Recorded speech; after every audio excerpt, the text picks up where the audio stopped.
All right, welcome to The Explainer. Today, we're going to talk about something we all have, a body. But we're going to look at it in a way you've probably never even considered before. Our guide for this is the Raft to Freedom program. And RAFT, that's an acronym for Recognize, Abandon, Freedom, and Train. We're going to dive into how just seeing our bodies for what they really are can be this incredible path to feeling better. So, to kick things off, check out this quote from the teacher Ajahn Chah. It just hits the nail on the head for what we're talking about today.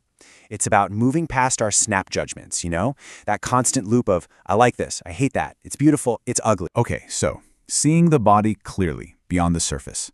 I get it. A topic like mindfulness of the reality of the body can sound a little heavy, right? Maybe even a bit weird. And the RAF program is right there with you. It acknowledges that this can be a real challenge, looking at, all our bits and bobs. And this isn't some new idea. It has really deep roots. In fact, there's a traditional practice mentioned by Gotama, that's the Buddha, that involves contemplating the 32 parts of the body. Yeah, everything from head hairs to skin and bones. But, and this is super important, it was never meant to be morbid or depressing. Not at all. It actually has a very specific and honestly, a very freeing purpose. So what is the point then? What's the real goal of a practice that sounds so strange? I can tell you, it's probably not what you're thinking. And here's the big reveal. The misconception? That you're supposed to cultivate disgust or hatred for your body. No way. The true purpose is the exact opposite. It's about finding balance, right? It's about dialing down the vanity and also pushing back against aversion. It's basically an antidote to all that suffering that comes from being so attached to this perfect, idealized version of ourselves. The RAF program has this fantastic metaphor for it. Think about it like this. Your body is the vessel, the ship that's getting you through the journey of life. And this practice, it's like being a good ship captain.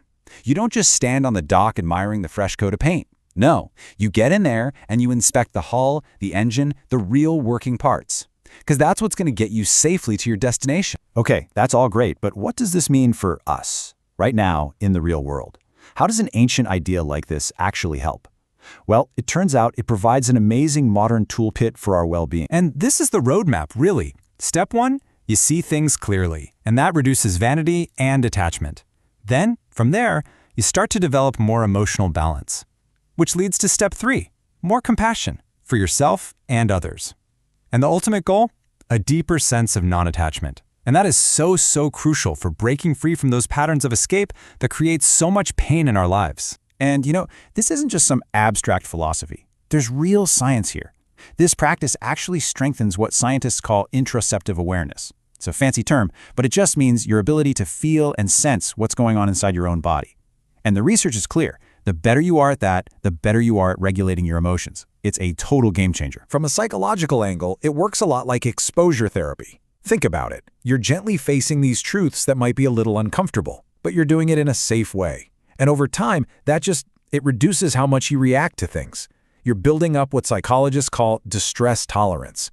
It's like a mental muscle that helps you handle tough feelings without automatically needing to escape. All right, so when we start talking like this, there's a question that almost always comes up. And it's a really good one, so we need to tackle it head on. And that question is, does non-attachment mean we should just let our bodies go? Neglect them? And the answer is a resounding no. Absolutely not. The RAFT program is super clear about this. The goal isn't neglect. Actually, it's the opposite.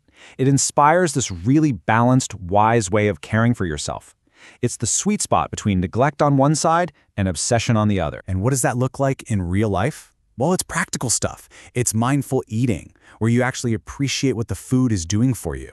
It's moving meditation, maybe some gentle yoga or just a walk. It's making sure you get enough sleep because you know it's good for your mind.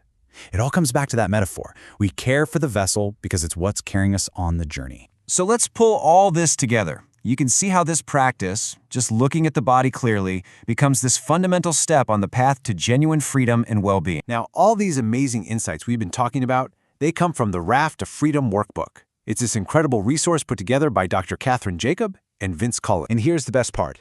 They're making the entire program, all 67 chapters, totally free online. Seriously, you can go check it out for yourself and dive way deeper at rafttofreedom.org. So that kind of leaves us with a question to sit with, doesn't it, for you to think about.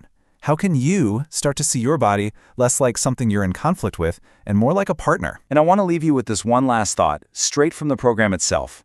When we learn to inhabit our bodies fully, with acceptance, our relationship with it becomes one of a partnership rather than a conflict. Just let that sink in.